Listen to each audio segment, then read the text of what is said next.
मोहन यादव का मिशन निवेश कार्यक्रम जारी है, संबोधित कर। पिछड़े में भाई है दोनों, एक तरह से इनको मैं इस नाते से भी बधाई देता हूँ, क्योंकि एक तरफ पंजाब का गेहूं और एक तरफ मध्य प्रदेश का गेहूं, दोनों किसी से कम नहीं है। पंजाब बड़ा भाई है तो मध्य प्रदेश छोटा भाई है। हमको मिलकर के काम करने की आदत है।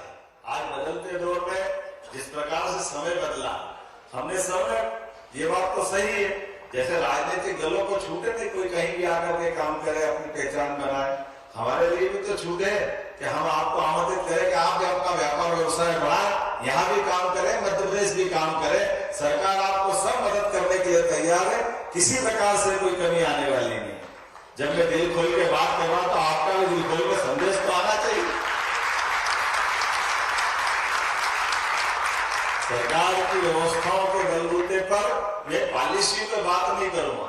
पॉलिसियों पे बात करने के लिए हमारे सारे अधिकारियों ने बात कर ली कि हम किस किस प्रकार से कैसे कैसे मदद करेंगे, और उसी प्रकार से जो ऑलरेडी मध्य प्रदेश में काम कर रहे हैं और यहाँ भी काम कर रहे हैं, ऐसे अनाम धन्य ऐसे सारे हमारे परिवार से जुड़े हुए उद्योगपति भी मंच पे बैठे हैं। और जैसे आपके साथ हम बैठ करके बात कर रहे हैं कि ये बात सही है, बदलते दौर में जब हम भारत को सिरमौर बनाना चाहते हैं, आज के दौर तो वो कैसा आकर्षक है। देखो, बड़े बड़े राष्ट्र के राष्ट्राध्यक्ष छोटे छोटे मामले में रोज व्यापार की बात करते, कैसी बात करते आपको मालूम है। एक तरफ युद्ध की बात चलती और हाथों हाथ डील की बात नहीं चलती। ये नया दौर का समय आया, कभी आपने सुना था कि ऐसा कोई होने वाला, लेकिन ये समय वास्तव में सजगता का भी और तत्परता का भी और इसी प्रकार से त्वरित गति से निर्णय लेने का भी। समय के साथ बदलते दौर में हमको कदम से कदम मिला के चलना। वैसे तो मैं उद्योगपतियों को ऐसा भी मान के चलता हूँ, उद्योगपति केवल अपने लिए इंडस्ट्री नहीं चलाता, आपके माध्यम से कई सारे लोगों का पेट पलता है, गरीबों की जिंदगी में उजाला आता है। इसलिए आपको बधाई देता हूँ, ये भी बहुत बड़ा पवित्र काम आपके माध्यम से होता है। ये एक तरह से हमारे उस पवित्रता के भाव को रेखांकित करता है, जिसके कारण से हमको लगता है कि ईश्वर ने हमको अगर जन्म दिया तो हमारे अपने जीवन में, हमारे जीवन यापन के माध्यम से हमारे परिवार का तो हम पालन पोषण करते ही है, लेकिन हमारे पालन पोषण के करते करते हमारे देश की आर्थिक समृद्धि भी आ, और परमात्मा ने हमको यश दिया तो हम अपने यश को भी हासिल करें और बदलते दौर में समय के साथ बदलते जाए। आप मित्रों एक बात जरूर देखना, अभी हमारे यहाँ ज्यादा पुरानी बात नहीं, केवल 300 साल के अंदर की बात। व्यापार करते करते इस देश ने गुलामी की जंजीर की दास्तां कब पहन ली हमको मालूम नहीं पड़ा। ये वो धरती है जहाँ पर भगत सिंह खड़े हुए, जिसने अपने आप से इस देश को न केवल लोकतंत्र के लिए बल्कि आजादी के साथ साथ अपने बलिदान से एहसास कराया कि इस देश के लोगों को अगर कोई गुलाम रख सकता है तो गुलामी की मानसिकता के लिए उन्हें अपनी शहादत इतनी छोटी सी उम्र में दी, और ये भी मानते हुए कि वो चाहते तो वो अपने आप को अलग प्रकार से बचा सकते थे, लेकिन उन्हें अपने मित्र चंद्रशेखर आजाद सहित सभी क्रांतिकारियों से कहा था कि आज का समय बलिदान मांग रहा, और बलिदान मांग करके उन्हें एहसास कराया कि भारत आजादी मांग रहा और मुझे बलिदान देना पड़ेगा। मैं नमन करता हूँ भगत सिंह के उस वीर बलिदान को, जिसके कारण पूरा देश धन्य हुआ है, हमारी आजादी सौभाग्य मिली। मैं मान के चलता हूँ आज के इस अवसर पर जब आपसे बात कर रहा हूँ तो आज के बदलते दौर में मध्य प्रदेश से आपको बुलावा आया, मध्य प्रदेश आपको आमंत्रित कर रहा, एक घर मध्य प्रदेश में भी बनाना, एक यहाँ भी रखना, एक फैक्ट्री वहां भी लगाना है, एक काम यहाँ भी करना। अब ये बात तो सही है कि जब मैं आप में से देख रहा हूँ तो मुझे लगता है कि भविष्य की दृष्टि से हमारे अपने अतीत के काल के आधार पर पंजाब के अंदर एक मालवा भी है भी मालवा समय का मालवा याद दिलाते हैं, ऐसा कहते हैं। हो सकता है थोड़ा बहुत आप भी इतिहास देखना कि जब सम्राट वीर विक्रमादित्य ने उस समय के अपने उस दौर में जब शकों का साम्राज्य आ गया, तो शक हमारे देश के नहीं थे, वो दुनिया के पता नहीं किस हिस्से से आए थे, रोम के आगे से, और ऐसे में पूरे देश को उन्होंने गुलाम बना लिया। और गुलाम बनाने के बाद इस देश में जैसे अपने आप पिछले समय के या दुनिया के कई देशों के हालात हम देख रहे हैं, ऐसे समय में वीर विक्रमादित्य ने अपनी तलवार के बलबूते पर न केवल देश को आजाद कराया था, बल्कि यहाँ भी पंजाब में मालवा और मध्य प्रदेश का मालवा मिलकर के पूरे देश में एक अलग प्रकार का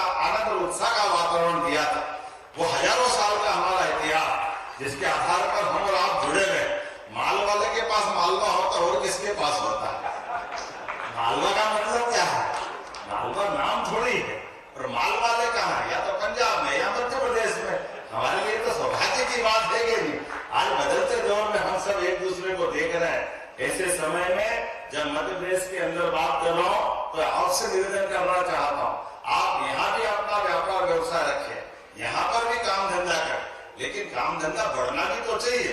ये जो अपने हाथ का यश है ये निरंतर फलता फूलता रहना चाहिए। इसलिए बड़ी संभावना मध्य प्रदेश में, और मध्य प्रदेश के अंदर की संभावनाओं को लेकर के जैसे मैंने कहा कि हमारी सरकार ने एक संकल्प लिया, संकल्प में उसमें गुंजाइश ये थी कि अगर आप रोजगार पर एक इंडस्ट्री लगाते, मुझे नहीं मालूम और कहीं ये व्यवस्था है कि नहीं, लेकिन रेडीमेड गारमेंट्स की इंडस्ट्री डालते तो लेबर आपके यहाँ काम करेगी, फैक्ट्री आपकी है, प्रॉफिट आप कमाओ, लेकिन 5,000 रुपया प्रति लेबर भुगतान हम करेंगे ताकि हमारे अपने लोगों को रोजगार मिले। ये रोजगार पर इंडस्ट्रियों की दृष्टि से काम धंधे के आधार पर आपका चूंकि रोजगार पर इंडस्ट्री की अपनी कठिनाइयां भी होती, इसलिए उनके लिए मदद करना, तो जमीन, पानी, ब्याज, बिजली और बाकी चीजों में मदद करेंगे, लेकिन मजदूरों के लिए भी मदद करेंगे। और इसीलिए देश भर में से हम ये बुलावने निकले। अभी तो कोयम्बटूर से आए थे, कोयम्बटूर से बड़ी संख्या में रेडीमेड गारमेंट्स की इंडस्ट्रियां हमारे यहाँ के काम कर रही। तो जब मैं लुधियाना में देखता हूँ तो सर्दी आने वाली, गर्मी लुधियाना ही आता है, तो लुधियाना के अलावा गर्मी नहीं आती है। तो बड़े पैमाने पे हमारे लिए संभावना की जगह है। मुझे मालूम है बड़े बड़े नाम, हम भी घर में कभी स्वेटर पहनते तो ओसवाल का ऊन लाते थे, दूसरा तो हमको वहां मुश्किल ही जाता। और ये एक से बढ़कर एक ग्रुप ट्राइडेंट बताओ, आप दुनिया में सबसे ज्यादा टाइल के लिए आपकी अपनी सेवा पंजाब के माध्यम से चलती। और ये जो अलग अलग प्रकार के आज हम लोगों से मिले तो अपनी फूड इंडस्ट्रियों को लेकर कितने प्रकार की संभावना, मैं आपको केवल 2-3 जानकारी देना चाहूंगा। हमारी सरकार ने जन हितैषी योजना और खास करके जिस क्षेत्र में हमारी कमजोरियां थी उस कमजोरियों में हमने आगे बढ़कर अपनी सामाजिक उत्तरदायित्व की भावना के बलबूते पर कई सारी योजना चालू की। जैसे स्कूल जाने वाला बच्चा अगर स्कूल 6ठी और 9वीं के बाद वो स्कूल जाता है और 4 किलोमीटर से दूर उसका घर है, तो हमने कहा बच्चा पैदल नहीं जाएगा, साइकिल हमारी सरकार की तरफ से दिलवाई जाएगी, लाखों साइकिल हम हर साल दें। ये इसके माध्यम से आपकी संभावना खोल रहे हैं, क्योंकि साइकिल हम दे रहे हैं तो साइकिल हम तो नहीं बना सकते, साइकिल तो आप ही को बनाना पड़ेगी। तो पंजाब की साइकिल मध्य प्रदेश में भी बन सकती है, इसमें कोई परेशानी नहीं। अभी अपने बीच में ऐसे बहुत सारी अलग अलग संभावना वाली इंडस्ट्रियां मैं मान के चलता हूँ। खास करके आज जिस प्रकार का समय बदला, पिछली जीआईएस में यशस्वी प्रधानमंत्री हमारे भोपाल आए और भोपाल में आकर के जिस प्रकार से हमारे जीआईएस का पूरा वक्तव्य में हमने प्रयास किया, वो उसी सिलसिले में भी हम आए। जब से हमारी सरकार बनी हमने पूरे देश के अंदर भी, अपने प्रदेश में भी और दुनिया में भी हमारे मध्य प्रदेश की नीतियों को लेकर, उसकी अच्छी पॉलिसियों को लेकर खुलेआम सबके बीच बात करते हुए अधिकारियों को भी लेके जाते। लेकिन अधिकारी के साथ साथ मैं, वैसे मेरा डबल रोल भी, मैं अपने मध्य प्रदेश का उद्योग मंत्रालय का काम भी मेरे पास ही रखा है और मुख्यमंत्री भी मैं हूं, दोनों काम मेरे ही पास। ये आप सबसे सरलता से बात करने के लिए ही है, क्योंकि जब उद्योगपति से बात करते हैं तो उद्योगपति भी थोड़े बहुत, ऐसा तो है नहीं कि वो अपना उद्योग चलाते हैं, तो उनकी बुद्धि भी चलाते हैं। उनकी बुद्धि चलाने में उनकी मदद करने के लिए वो समझ जाते हैं कि बात किससे करना चाहिए और कैसी करना चाहिए। कोई भी व्यापार व्यवसाय के लिए निश्चित रूप से ये योग्यता भी चाहिए, ये टैलेंट भी चाहिए। हमें इस बात का गर्व है, हजारों साल से हमारी वो गौरवशाली परंपरा जिसके बलबूते पर भारत सोने की चिड़िया के नाते से पहचाना जाता था, लेकिन आज बदलते समय में, आज आने वाले समय में, आज हम जिस प्रकार से यशस्वी प्रधानमंत्री के नेतृत्व में, आप देखो केवल उदाहरण, तो मैं अगर राजनीतिक बात न करूं लेकिन थोड़ी सी तुलना जरूर करना चाहूंगा। 1947 में देश आजाद हुआ और आजादी के समय देश की आर्थिक व्यवस्था विश्व के बाकी सारे देशों की तुलना में 15वें नंबर पे थी, 15 नंबर का हमारा अंक था। लेकिन दुर्भाग्य के साथ कहना पड़ेगा, वहीं इजराइल भी तो हमारा 1 साल बाद आजाद हुआ था। आज इजराइल कहां से कहां चला गया, और कई सारे 42 में हमारा पूरा जापान, नागासाकी, हिरोशिमा के बाद उस जापान की हालत क्या हुई थी, लेकिन जापान उठ के खड़ा कहां हो गया। अभी हमारी आर्थिक व्यवस्था में 1-2-4 महीने बाद हम शायद उसको क्रॉस करें, लेकिन क्रॉस करने में कितने साल लगे, वो दोबारा उस दौर में पहुंच गया।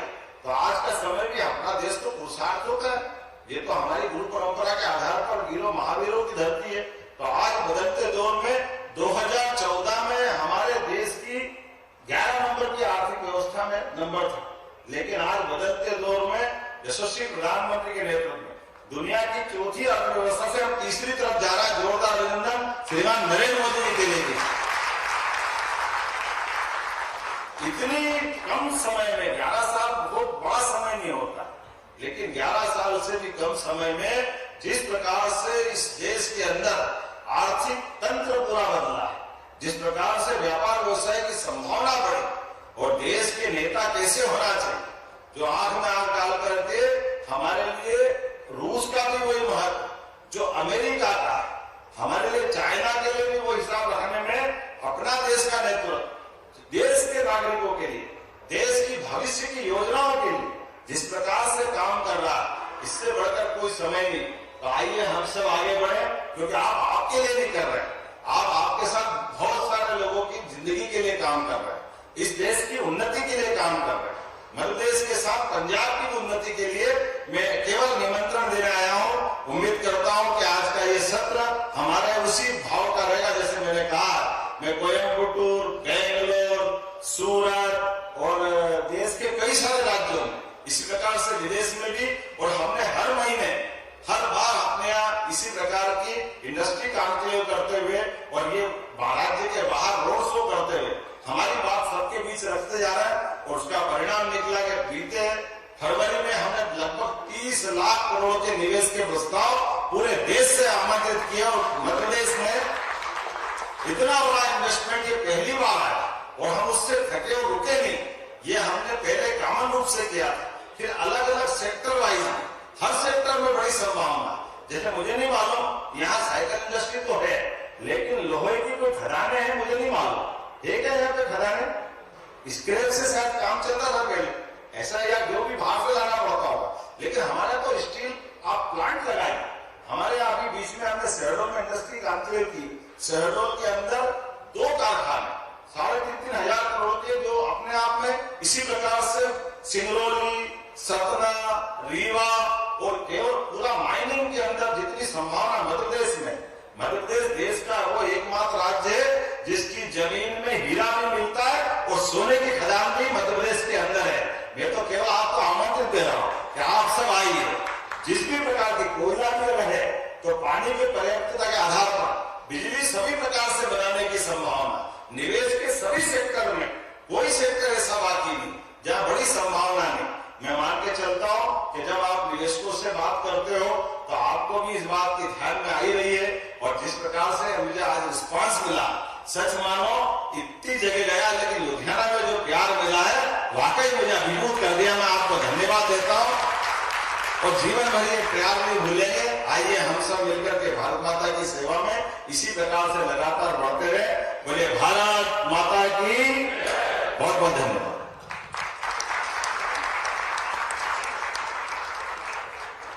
धन्यवाद माननीय मुख्यमंत्री जी। और अब मैं आग्रह करती हूँ पंजाब के प्रमुख एसोसिएशन जो माननीय मुख्यमंत्री जी का अभिवादन करेंगे। सबसे पहले मैं मंच पर आमंत्रित करूंगी AEPC के प्रतिनिधि श्री हरीश दुआ जी कि आप आए और माननीय मुख्यमंत्री जी का अभिवादन करें। और उनके साथ मैं इनवाइट करती हूँ फिको से श्री गुरमीत सिंह कुलार जी, CICU से श्री उपकार सिंह आहूजा,